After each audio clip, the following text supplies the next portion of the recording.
HR issues can kill you. One complaint against your company can turn your world upside down. And you spend way too much time dealing with HR when you should be spending your time on making a profit. You should talk to Bambi. With Bambi, get access to your own dedicated US-based HR manager starting at just $99 per month. They get to know you and your business while providing HR expertise and the personal touch you need and want. They're available by phone, email, and real-time chat, so onboarding and terminations run smoothly. Team members reach peak performance, and your business stays compliant with changing HR regulations. And with Bambi's HR Autopilot, you'll automate important HR practices like setting policies, training, and feedback. HR managers can easily cost $80,000 a year, but Bambi starts at $99 per month. Schedule your free conversation today to see how much Bambi can take off your plate. Go to Bambi.com right now and type in Accelerate under podcast when you sign up. It'll really help the show. Spelled BAM, BEE.com. Bambi.com. Type in Accelerate. Somewhere out there, there's a man on a park bench eating his 500th PB&J. He has no idea Papa John's has new Papadillas that are way better than a boring sandwich. With Papa John's best meats, cheeses, and veggies hand-folded into a crispy flatbread crust. Someone better tell that man. Get a new Papadilla in 1 of 4 flavors for just $6. Better ingredients, better pizza, better than a sandwich. Papa John's. Not valid with discounts, fees, and taxes. Extra prices may vary.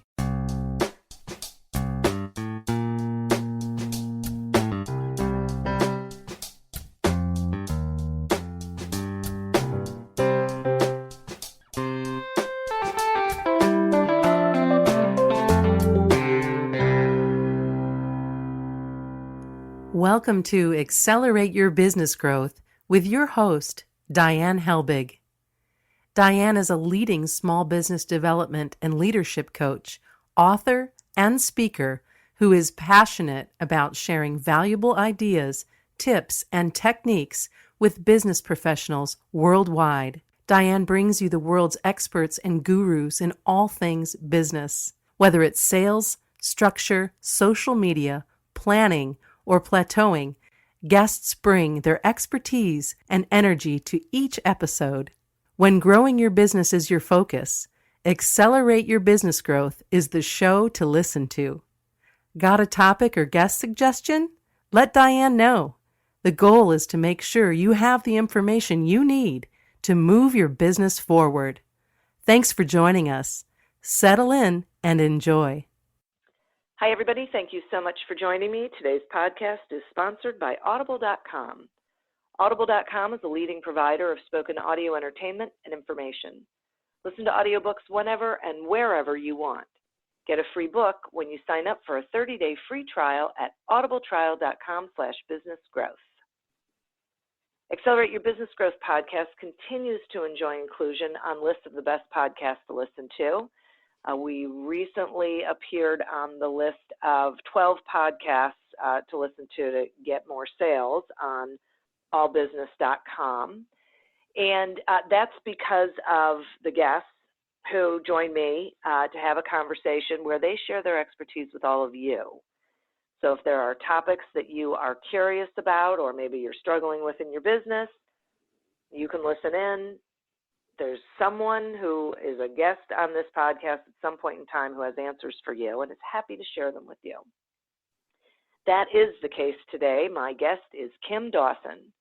Kim is a business strategist specializing in helping creative and professional service-based business owners and solopreneurs connect their ambition to their results by focusing on revenue generation, pricing, sales, niching, business development, and growth. By working hand-in-hand with clients to create more efficient businesses that generate higher profits while maximizing their offerings and developing successful sales strategies, she teaches clients how to make more money while having more time to live a fulfilling life. Thanks so much for joining me today, Kim. Well, thank you for having me on the show. I'm really excited about our conversation today. I am too, and I just love the part of your bio that I just love is helping clients not just make more money, but be able to live a more fulfilling life, that they really get to do both, and actually probably get to live a fulfilling life because they're making more money in their business. Yes, exactly. So it's a combination of the financial piece, the profitability, as well as the amount of time that you have available. Absolutely. Absolutely. I just love that. So we're going to talk a lot today about, pricing and niching and that kind of thing. And one of the questions that I have for you, because I hear it a lot from people as well, is how does a business owner know if they're charging the right prices? Yes, and that is, you're right. That is a question I hear all the time as well. And I'm first going to address one of the reasons why they struggle so much with pricing. From what I have found, a lot of the solopreneurs and smaller business owners, or micro business owners, if you will, they struggle because when they first launch their business, they are, one, desperate to get sales. They're desperate to bring in business, right? Because maybe they just left a job and now they have to try to replicate their previous salary. But they're also in a position where they're financially comparing what they earned before with what they think they should be bringing in now. And what they forget or fail to do is recognize that what you need to be charging your clients has to be much higher than what you were charging your employer as a salary, because you now have to cover all of these expenses that previously your employer was covering. And so I find that that's usually where the first mistake is. So people start putting together their pricing and they say, okay, well, what services do I want to provide and how do I want to present those to my clients? And then they throw in a price tag that either they think sounds good, or they think their competitors are charging, or they think that their clients are willing to pay. But what they don't do is they don't take the time to actually calculate what they need to be charging in order to stay in business and grow their business. So Yeah, that's huge. Yeah, it really is. And I think that once you identify this and realize that it's a number that you need to calculate, then the game changes for you. So what I usually recommend, if you are somebody who is a service-based solopreneur or small business owner, is I ask you to look at three different components, three different things in your business. The first is you need to decide what you want your salary to be every year. And pick something, obviously you have to be reasonable, right? But you pick something that sounds like, yes, that's really my goal. This is my salary goal. And you write that number down. The second number that you have to come up with is all of your business expenses. So that includes your monthly software subscriptions, rent if you have it, legal fees, accounting fees, everything that you're putting into your business. And add that total number up and say, okay, this is what I'm spending every year in my business to run my business. So that's the second number. The third number is what I call savings and growth. And that third number has to come from things like taxes, putting aside money for retirement, which a lot of us sometimes forget about. When you work for yourself, you also have to be saving for retirement, as well as growth and development in your business. So even if you're a small business owner and you have some pretty static expenses every month or every year, there are things that are going to come up. Like what happens when you get really busy and you realize you need to start hiring people, even if they're independent contractors, you need to have some money set aside for that. Or what about when you need to redo your website every couple of years, and that's a big expense. Or perhaps paying a photographer to do all sorts of new brand photography or new headshots every year. There are going to be major expenses that come up, and you have to be setting money aside for that.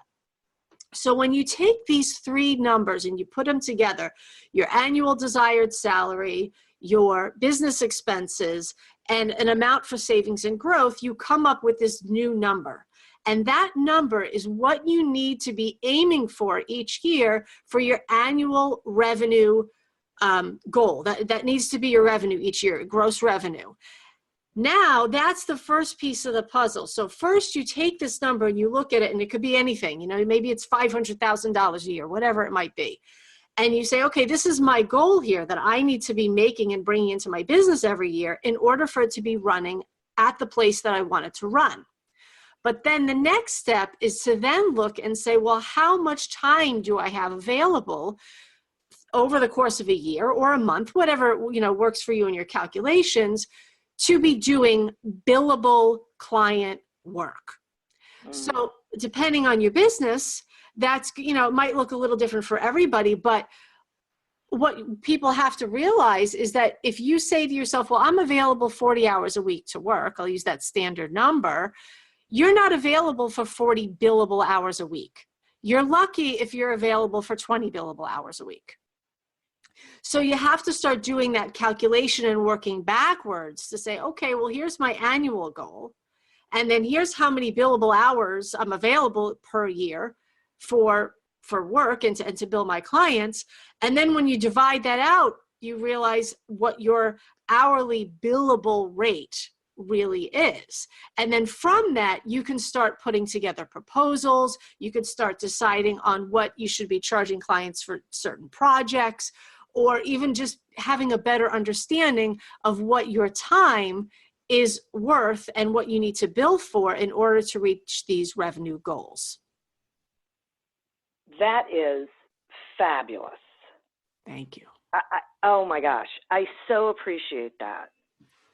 This is like one of these sections where I say to the listeners, you guys need to listen to this twice. Right. You need to really go back and listen to that again, because that it makes so much sense. And I totally get it. There are so many people out there who are only thinking about their own income. They're not thinking about anything else because they've never had that frame of reference before, really. Exactly. So, if you were somebody, just for an example, if you were somebody who was an engineer before and you made $60 an hour as an employee, you might actually have to be billing your clients, if you open an engineering firm, at $180 an hour. And that's a hard thing to accept, because you might be thinking, well, I can't charge 3 times what I was making before, but you're forgetting about all this other stuff that you have to be billing for, that your employer was billing for. Okay, so I have a question about that very thing. Do you find that some service business owners have difficulty in their own head feeling justified in charging for their services? Oh, absolutely. Absolutely. I think a ton of solopreneurs and service-based owners have a hard time with that.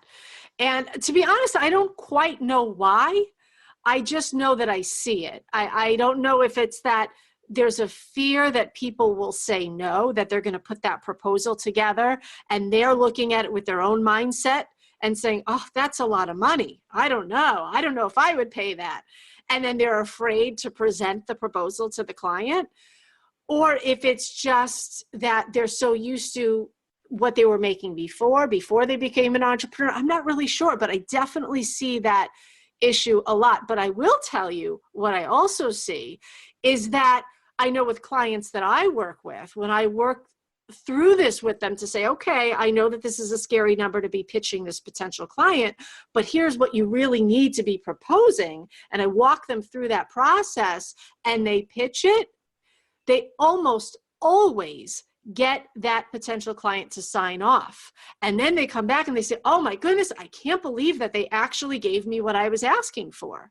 So something that was in their mindset of, ooh, this is a lot of money, maybe I can't really ask for this. The person on the other end was like, oh yeah, I can understand that, no problem, here you go. Yeah. I love that. That's so true. It's we get stuck in our own head.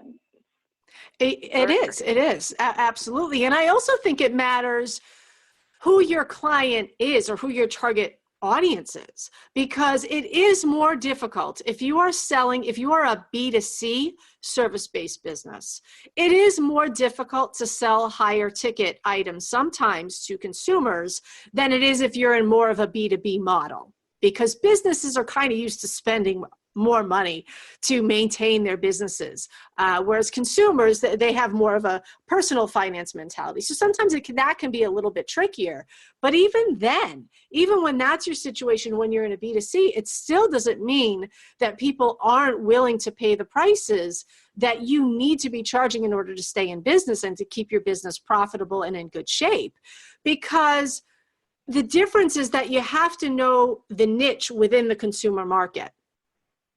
Do you know what I mean? Okay. And so that's where the niche piece comes in. Now, I know amongst my clients, some of them created a niche that is more towards a luxury market. And once they moved towards more of a luxury market, they were able to charge higher prices for their services by niching down in that. And they've been very successful with that. What you have to be careful of if you're a service-based provider is don't go out there with high prices, but then go after a market that isn't really willing to pay those prices. It doesn't mean that your prices are wrong. It just means that you're probably trying to market something to the wrong market for your business. Right. So that's part of really knowing who your market is. Really identifying that at this price point, here's where my market is. It's not, I'll say down here. I don't mean, down, but if there's a range. Right. Yeah, exactly. And I think when you're defining the market, one of the tricky pieces where people can get stuck is they're looking for easy access to the market, and they're mindset sometimes will say, okay, I know it's easy. I'm going to try to sell to everybody out there. Whoever I see, whoever I know, I'm going to try to sell to them. And maybe by this rule of quantity, somebody will come along and buy from me. And the problem with that type of thinking for a small business is that really in order to market to a large group of people, you need a large budget.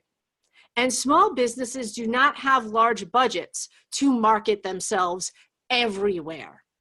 Right. And what also winds up happening is you put yourself in a market where you're competing with other businesses that are also trying to market to everybody. And then you wind up being in a very highly competitive situation, and it's difficult to get business that way. Instead, if you kind of look and say, well, who do I really want to work with? And what's my purpose? What's my mission in my business? And who out there is looking for what my mission is? Who aligns with me? And when you decide that, you realize that it's much better instead of marketing to everybody. Yeah. You find this one very specific market and you go after just them. And when you do that, your marketing costs are much lower. The time you spend marketing is much shorter. And you're going to have a higher conversion rate because you're just focusing in that pool of people who really do want what you have. And even if you work in a competitive industry, a highly competitive industry, you niche yourself out enough that you really stand out and your competition isn't really your competition. And I think that is such a huge point because I find that people, like, you're not going to do business with everybody. You're going to do business with the people you're supposed to do business with, the ones that really need and want what you have to sell at a certain price point. It's a solution that you're going to give them. And so knowing that quantity is not really the key, because if you're talking to a whole bunch of people who have absolutely no need for what you have to sell, then you're not talking to anybody. Exactly. It's just a waste of time. It's a waste of time on your side, and it's a waste of time on theirs. Yep. Yeah. Yep. Yeah. Wow. And this goes a lot, too, into people's social media strategy. There are a lot of people who are very overwhelmed by social media for a whole lot of reasons.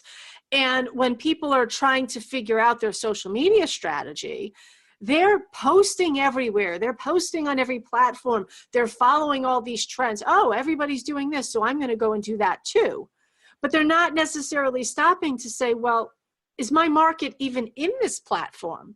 And if I'm posting this information, do they even care what I'm posting about? And so you wind up spending all of this time focusing on this online marketing, in this online marketing world, but perhaps half of the time that you're spending, you're not even speaking to your audience. So Right. rather than falling into the trap of, oh, I got to do what everybody else is doing. Instead, it's important to take the time to say, okay, who is my market? What are they, what characteristics make them my market? And then ask yourself the questions of, well, where do they spend their time? Are Yeah. they in this platform? Are they in this place? And then going a step further, a lot of service-based businesses don't really get a whole lot of business online. Some do, depends, but some get more from networking, from referrals, from speaking engagements, from other places that are offline. So take a look at your business and say, where do I really get my business from? And then focus your efforts in those areas, and maybe a little bit less in the areas that just aren't generating many results. Yeah, and I think something you just said is really important, that you have to be careful that you don't go down the trendy roads because marketing gurus are telling everyone this is where you need to be, because they're talking in generalities, and you have to really, hone in on who your market is and where they're going to be receiving the information. And as you just said, where you're actually getting those clients from. Exactly. You've got to really look at where you're getting the clients from. And also it's just time. Time is such a huge factor for small business owners and solopreneurs that maximizing that time in marketing is crucial. So if for some reason, maybe you like doing online marketing, it's fun for you, but you really need to be spending more time on in-person networking, let's just say that's the example, then it's important to say, okay, I'm going to set goals for myself where every month I'm going to attend at least this many networking events in person. Maybe I'm going to designate, one day a week for meeting up with people in person, whether it's coffee meetings, lunch meetings, reaching out, building your network. So taking a look at those types of opportunities and really saying, where are you going to get the best results for growing your business? Right. Yeah. I'm going to take a quick sponsor break, and then I want to ask you some more questions. Terrific. Accelerate Your Business Growth podcast is happy to be sponsored by Audible.com. Audible.com is a leading provider of spoken digital audio entertainment and information. They have over 150,000 titles to choose from, and you can listen to them on any device, including whatever you're hearing us on right now. And if you sign up at our link, which is audibletrial.com/businessgrowth, you get one free audiobook and a 1-month trial of the service. Some examples of books you can listen to on audible.com are Two Brain Business 2.0 by Chris Cooper and Leading Loyalty by Lena Renee. So visit audibletrial.com/businessgrowth, explore the books that are of interest to you, and receive one free audiobook when you sign up for the trial. Today we're speaking with Kim Dawson about building a successful business and some of the strategies that are necessary for that. I had a question for you about people who sell B2C. Yeah, but it's a huge market, obviously. Oh, obviously. And I understand what you were saying about it. It's a little harder there. I mean, I think it's harder for a lot of reasons. It's hard to prospect to them. Yeah. You don't want to be calling them in the evening, at dinner time. And they don't necessarily, they're careful where they spend their discretionary income. So, yeah. There's a whole thing there. Yeah. So how would you suggest that someone who's selling B2C find their market? Yeah, that's a great question because it is very difficult. And to kind of go off what you were just saying before, one of the reasons it's difficult is because when you're in B2B, we all know during the day when everybody's online, whether you're in LinkedIn or wherever, or you go to networking events, right? You have all these opportunities to meet with other business people who are there for the same reasons that you are. So there's sort of this mutual understanding about a business transaction. But with the B2C market, it's much more difficult because you don't necessarily know where they are. And if you do find them, they're not really in a place where they want to be sold to. And there's no mutual relationship the same way there is in a B2B, right? So with the consumer, they're going to their jobs, they're taking care of their kids, they're, doing their day-to-day life. They don't want to be sold to. So how do you actually get their attention? And part of the way to do it, it really does depend on specifically what your business is, but part of it might be focusing on building relationships with the community that you're going after. And we talk about that a lot. And I know you've heard about this a lot, the whole concept of building relationships in sales. And I think that it gets ignored a little bit in the B2C world, but it shouldn't, because you can build relationships within your community, and then people get to know you and they get to know the services you provide, and then they build trust with you. And then as that happens, rather than feeling like they're being sold to, they start looking at you as a resource to help solve their problems. So I think that the strategy here is to show your community that you're aiming your business towards, show them how you can solve their problems, which we also do in B2B, right? We're always trying to solve problems. So it could be, if you're selling some type of a service that, maybe helps families juggle busy schedules. I don't know what that would be, but let's say that that's something you do. Maybe you provide a service where you help families out with, managing their household finances, providing transportation, whatever it could be. Just know that you're there to solve a problem for them, and then show them how to do it. And that could be, depending on how local, that's the other thing, is this a local B2C or is this more of an online B2C? But either way, you've got to show them how you can solve their problems. If it's more locally driven, it might be getting involved with other local businesses and maybe having joint events, hosting events, sponsoring certain things in your community so that people get to know you.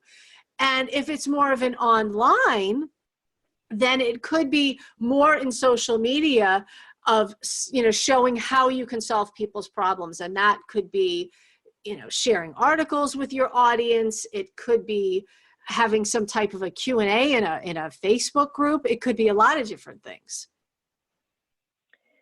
I think it's really important that people hear what you said, because they have to remember that there are a lot of options out there for them to get their problem solved. And they want to work with someone they trust, who they believe in. And that doesn't happen just because you're in the same community, right? It doesn't. I can't tell you how many people have said to me, well, I joined the chamber. I didn't get any business out of it. Okay. Did you get on a committee? Did you go to events? No. Okay. Good for you. Right? It just doesn't work that way. No one owes you business. Absolutely. And I think, to that point, another common mistake that I think people sometimes make is they do go to that chamber event, but they never show up again. Yeah. or they're so keen on networking in their communities that they're showing up to a lot of different things and then never showing up again. Like they're just sampling and trying things out. And again, you're not building relationships with that way. What I recommend people do is to pick a handful, maybe 2, maybe 3 organizations that you really want to get involved with. And then once you choose those organizations, go to the monthly meetings. Like you said, join a committee, do something more proactive with these groups. And then over time, everybody starts to know you. So if you're in a B2C business, let's say you do tax preparation, right? You get everybody in your groups or your 3 groups and knows who you are. The next time that somebody says, oh, I really got to get my taxes done, I don't know. Oh, I know somebody. And you become top mind. So the more involved you get, the more you actually branch out that network, even if on the surface it doesn't seem like it. Okay. You said something, you've said a lot that was really interesting, but one of the things that I picked up on was when you build those relationships with those people, in those groups, they all know what you do. And then when someone says, I need help with my, getting my taxes done, they say, I know someone, which sounds to me like people should not think about the people in their group as potential customers. They should think of them as relationships and understand that they're not necessarily going to do business with them, but they're going to get referrals from them. Exactly. That's the piece we've got to be focusing on. It's not always the immediate people, it's their networks. The more relationships you build with people, the more you build relationships with their people. You're just not seeing it right away. Yeah.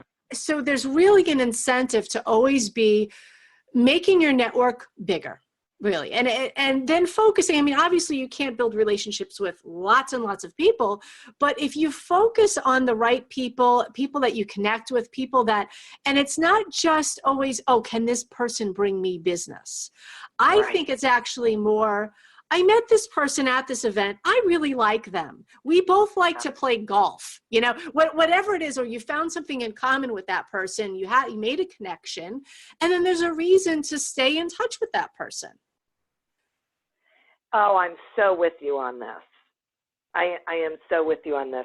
I think people sort of get stuck because they think, okay, yeah, you know what? I don't need more friends. I need more business. And they don't realize that, A, you do need more friends because you're going to be out there in the business world, and you better be with people you like, because otherwise you're going to be with people you don't. And that it really is about those relationships you build and the energy and time that you spend with people. You have to ask yourself, how do I want to be spending my time, really? Yeah, absolutely. And I think making those connections and building those friendships is so important, because when you genuinely like somebody, you want to refer them. I do it all the time. I'm constantly referring people to my clients when they need something that, it's a service I don't provide, but they need it from somebody else. I think of, oh, I really like that person over there. Oh, she's great to work with. I'm going to recommend her. And yes, I'm going to make sure that they have the qualifications and the skills needed. But just having those two things is not enough for me to refer somebody. They really need to be somebody that I like, and that I trust, and that I think will get along well with the other person, because they're really friendly and they're outgoing and they're helpful. They're responsive. Exactly. Now, I have one last question about this, because I'm curious what you think about a scenario. I've known people who have joined the Rotary, not necessarily because of the great work the Rotary does, but because they think their prospect pool is there. I find that the wrong reason to join the Rotary. I'm curious, where you're at. I would agree. I would agree. I think that that's, and you touched on this, the problem that is so prevalent there. Don't just go after business because you think you're going to get something out of it. It's really not about that. And we hear that a lot. It really is not about that. It's about contributing. Because when you contribute and you do good work, it does come back to you. You have to have faith in that. It does come back to you. But align yourself with organizations that align with your values. Don't just join something because you think your people are there. Because it's a fake thing to do. I don't know if there's a better word for it, but it's a fake thing to do. Get involved with something you're really passionate about, because then you join this group and they're passionate about this cause and you're passionate about this cause. You're going to want to be there. You're going to want to go to those meetings. You're going to want to volunteer. And like you said, the Rotary Club does a lot of really good charitable work. So if you believe in those things, then join them and reap the benefits of belonging to such an organization. And then the business will eventually come. Right, exactly. And I think, I so agree with you that it is so fake, and people see that. And once they know that you're not there because you have a belief in the organization and its mission and its vision, and you want to be contributing to it, but because you're just fishing in a pond, it works against you. It doesn't help you in any way. Oh, absolutely. Because people, like you said, people see through it. It's the same thing if you've ever been to a networking event and you have somebody that's just handing out their business cards all over the place or throwing them on one of the tables. Like, oh, find my business card somewhere over there. I threw it next to the coffee. Like, it doesn't mean anything. Take the time. If you go to an event, don't worry about how many people you gave your business card out to. Instead, say, you know what, if I make one good connection today, if I sit down and talk to somebody for a good 15 minutes and get to know them, ask them questions. I'm a huge fan of that in networking is, really try to get to know the people that you're talking to and ask them questions that matter. Ask them things that make them feel like they want to talk to you. And then they're going to walk away saying, I really liked her. She was easy to talk to. I got to share some of my thoughts on things. That was great. I'm going to have coffee with her sometime. That's what you want to happen when you go to a networking event. You don't want everybody to have your business card and connect with you on LinkedIn and never talk to you again. What's the point of that? Exactly. You have to think about the long term. Absolutely. Right? What's going to happen through the long term on this? It's not quick hits, right? You can't be in business for the quick hit. Otherwise, it's too hard to do. You got to stay engaged. Yep. You do. Exactly. Now, talk to me some about profitability, because when we were talking before about how do you know you have the right price, and you were saying people just think about replacing their income. I find a lot of solopreneurs and a lot of service business people have terrible cash flow, and they'll say, okay, but I'm, the revenue's coming in. Yeah. Okay, but what's going out? So, talk some about that if you would. Yeah, and I think there are a lot of issues in that. So for one, as far as what's going out, it could be that their expenses are too high. It's very possible, depending on what they're spending their money on.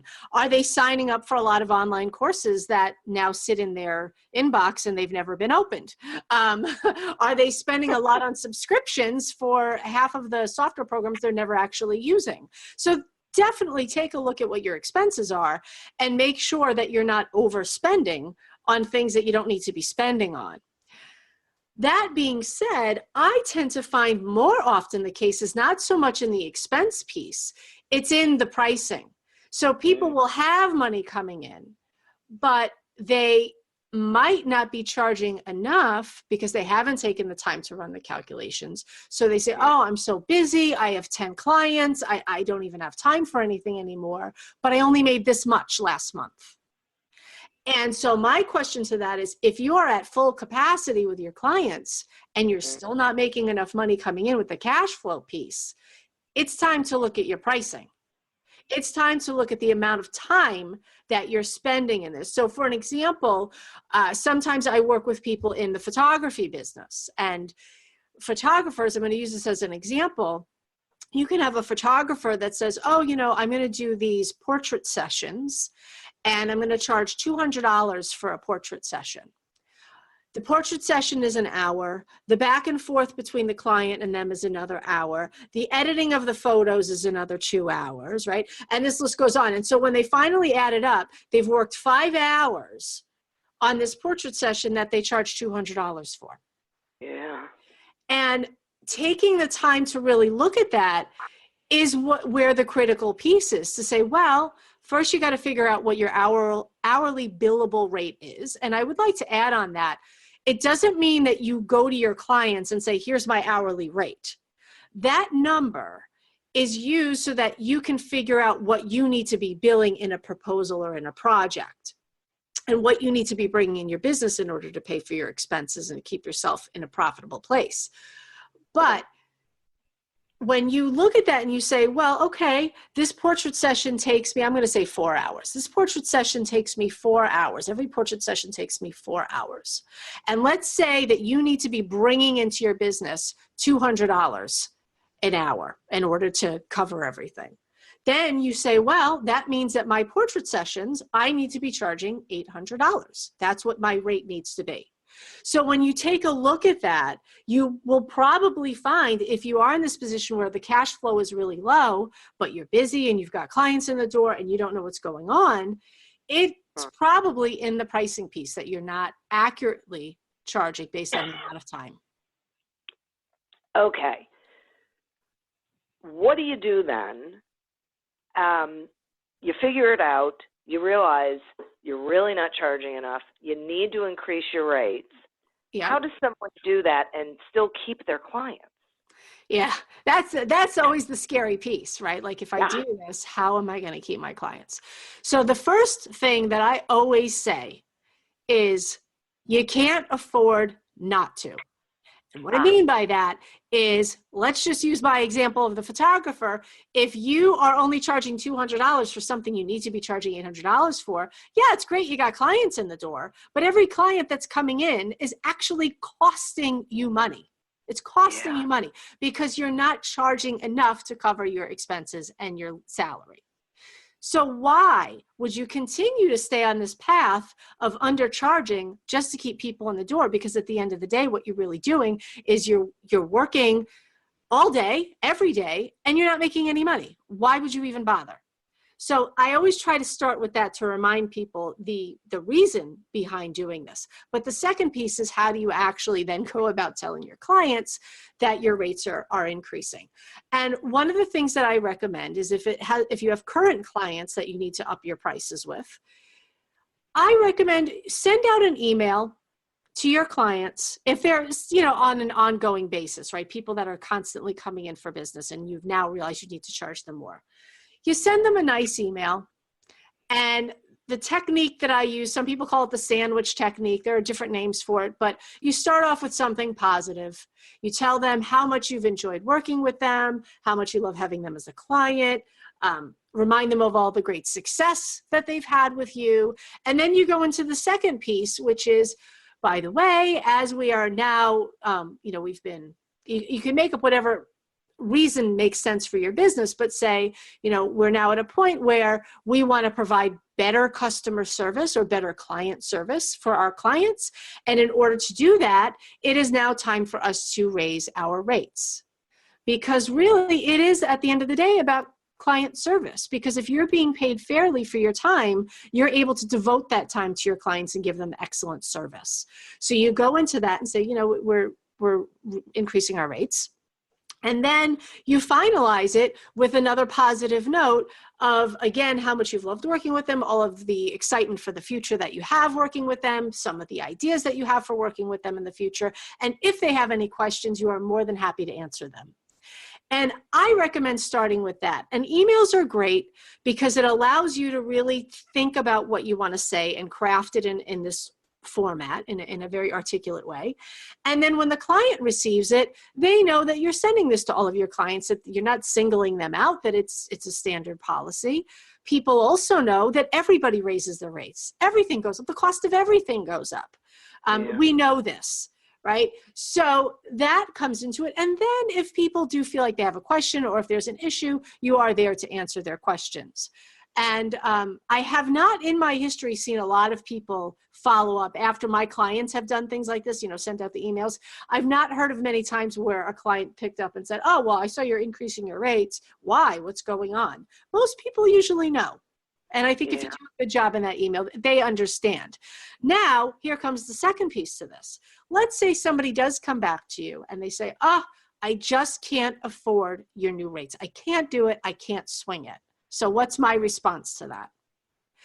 My response is they aren't then in your market. And you need to start refocusing on your niche, on your target audience. Because if your business is structured in a way based on the services you provide, the cost of running your business, if your business is set up in a way that you need to make $200 an hour and you have someone that says, I can't afford those rates, they're not your market. So you have to be willing to let those people go and then take your effort and your time and go after the right market, the people who can afford those rates, the people who want your services and are able to pay for them. Okay, I imagine someone's listening and saying, okay, I get it, intellectually I get it.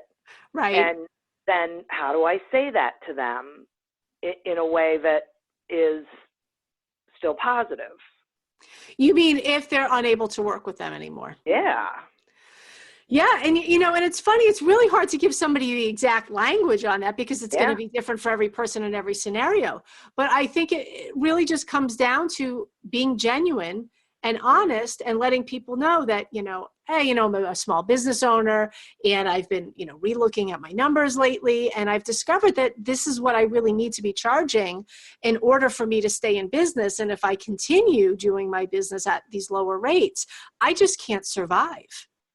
And that's what I recommend, really having an honest conversation, because even if whether you're B2B or B2C, we're all dealing with people. We're doing business with people, and they understand that. If you let them know that, they'll understand it. And they might say, oh, I'm so sorry. I really loved working with you, but we just can't serve. But I do understand where you're coming from, because people understand those types of scenarios. And I think that honesty will really help keep the relationship in a good place. And I will tell you too, I have seen times where someone wanted to, be a client of someone else and work with them, but they just couldn't afford their rates.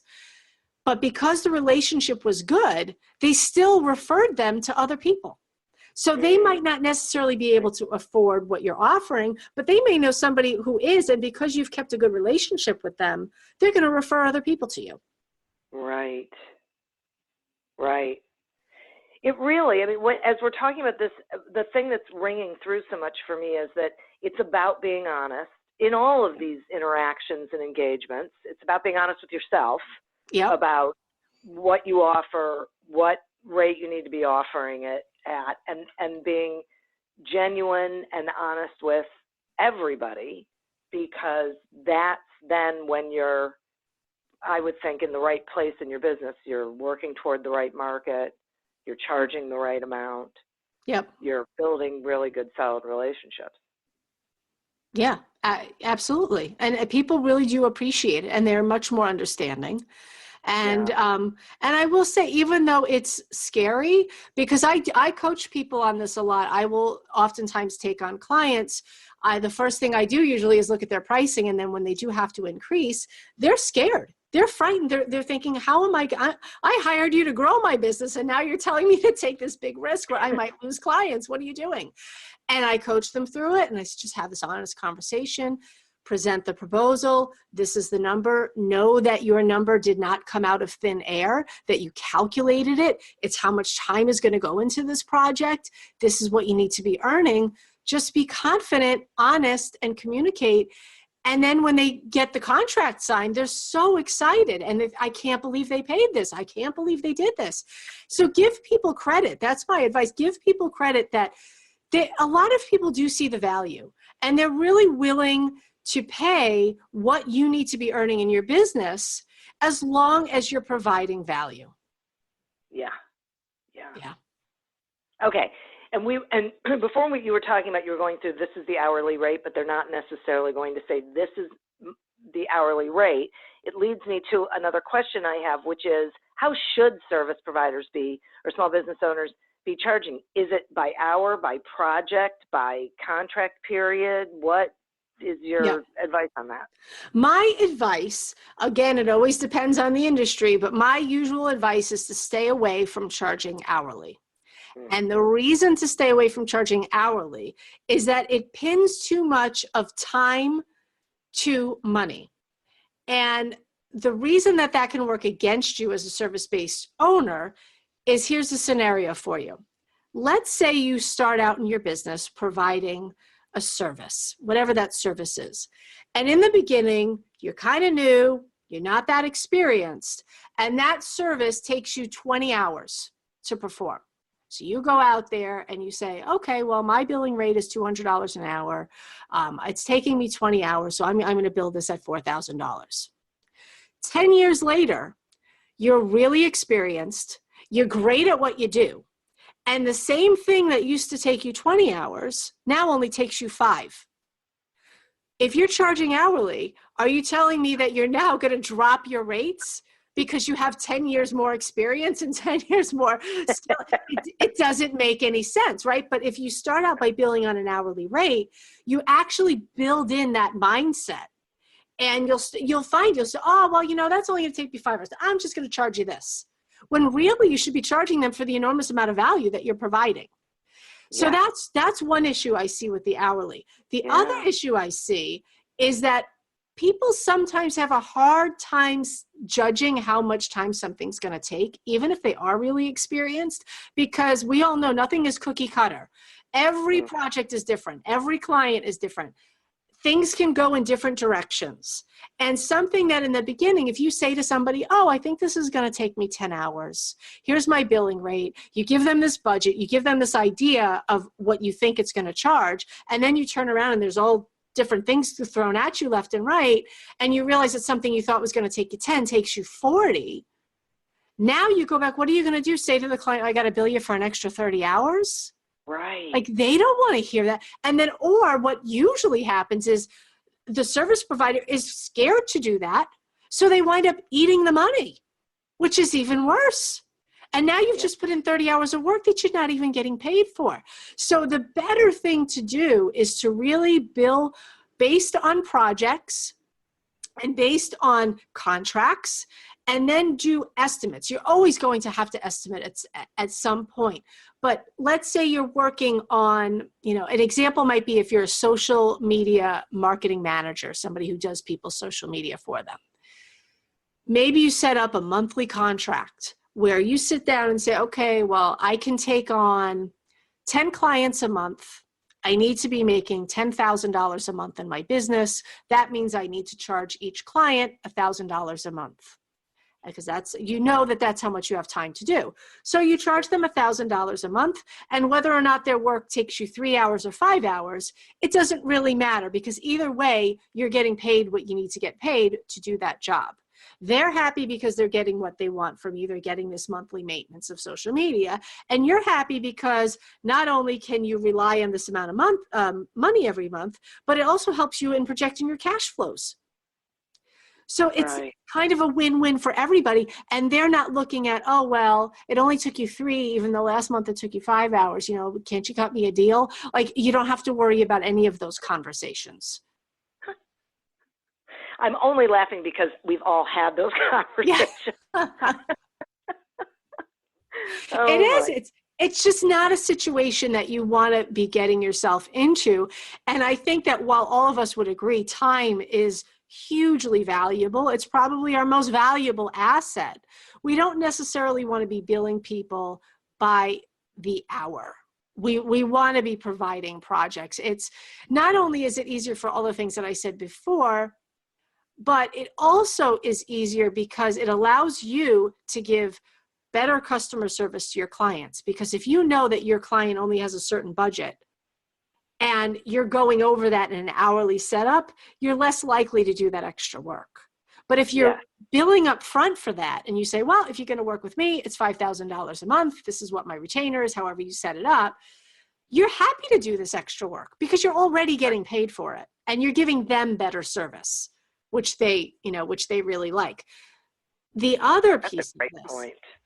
Thank you. The other piece of this is that you don't necessarily want your clients thinking of your work as an hour by hour thing. You want them focused on the results as much as you're focused on the results. So if somebody hires you to, say, do a new website for them, you're developing a new website, it's not about the hours you put in. It's about the beautiful website that they're going to have at the end of the project. Right. So have the price of that, the investment of it, if you will, have the investment be associated with the final product, rather than, oh, well, it took me an hour to set up your MailChimp and it took me another hour to do this. Nobody wants to deal with that. Do you think, I'm listening to you talk about that, and I'm thinking if more service providers looked at at pricing their work as from the value standpoint and project-based, maybe they would feel stronger about the pricing that they develop, because like they're teaching themselves to look at the value instead of how many hours it takes them to get something done.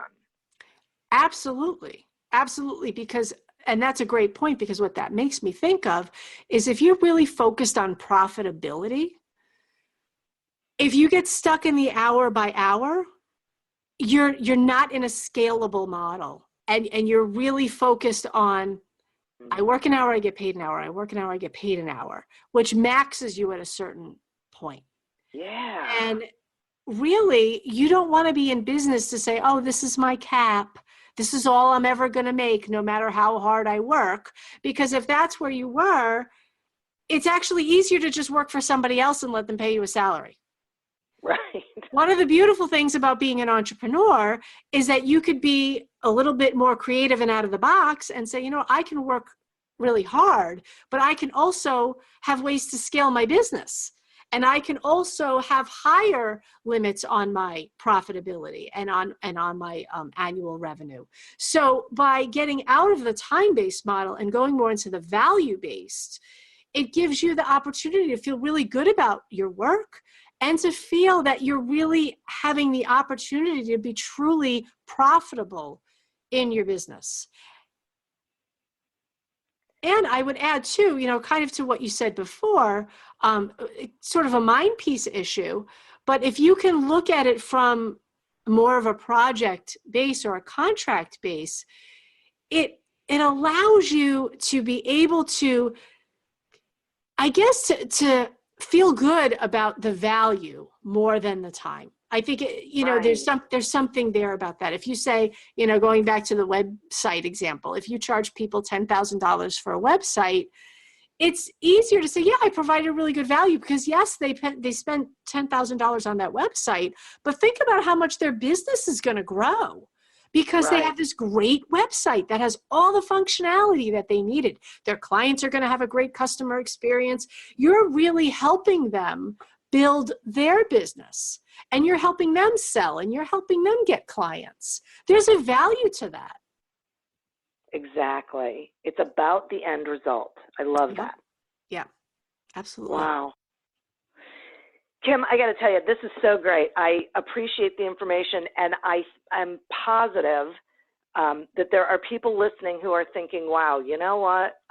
My pricing is something I definitely need to take a look at, and they need to know how they can find you in order to be able to do that effectively and get coached through the scary part. So will you tell the listeners how they can find you? Yeah, absolutely. So my website is kdawsonco.com. And you can connect with me on there. There's, you could reach out. I'm also on many of the social platforms. My handle is @Sassy Strategist. So you can find me on Instagram and on Facebook and Twitter. On LinkedIn, I'm Kimberly B. Dawson. And happy to connect in any of those platforms. And I also do have a pricing template that people can access on my website, and it's a free download. And if you want to just work through your own pricing, you are more than welcome to go to kdawsonco.com and download that pricing template. Oh, that's wonderful. And tell them about your podcast, please. Oh, yes, thank you. So I am also the host of the Sassy Strategist podcast, and I love doing my podcast. I'm sure you love doing your podcast as well. It's just super fun. And I interview subject matter experts on all of the how-tos on building and growing your business. Fabulous. So guys, go listen to that one too, because that's, she's got some great information, and reach out to Kim. It's really, this is such an important topic for being successful, less stressed, living a fulfilled life, everything we talked about at the beginning. So do yourself a favor and overcome this obstacle if it is one you are experiencing, because it makes a difference. And Yes, I should thank you, listeners, because you're who we're doing this for, and I think you had a great episode today. I'd also like to thank our sponsor. If you would like a free trial of audible.com as well as a free audiobook, just go to audibletrial.com/businessgrowth to sign up. And as always, please remember to continue to prosper and be curious. And until we meet again on another episode of Accelerate Your Business Growth, goodbye and good day. Me, but also you. The Pharaoh fast-forwards his favorite foreign film, Powder Donut. Okay, what's my line? The only line I see here on the script is get options based on your budget with the Name Your Price tool from Progressive. Oh man, that's a tongue twister, huh? I'm sorry, I'm gonna need a few more minutes. Bulbous Walrus, the Bulbous Walrus. The Name Your Price tool, only from Progressive. The owl ran afoul of the comatose coxswain. Progressive Casualty Insurance Company and affiliates. Price and coverage match limited by state law. Full send with the driver? Check. Piercing iron through the wind? Check. Low checker, high spinner, flop to a tight pin? Check, check, and check. No matter what shot you need to pull off, there's one ball that's better for them all. The all-new TP5 and 5X from TaylorMade. With a newly redesigned dimple pattern, engineered for more distance, more control around the green, and better stability in the wind, it's the hottest tour ball in golf. So no matter what shot you face, there's one ball that's better for all. The TP5 and 5X from TaylorMade. The world's best-known investor and Wall Street expert Warren Buffett once said, "Wall Street is the only place that people ride to in a Rolls-Royce to get advice from those who take the subway."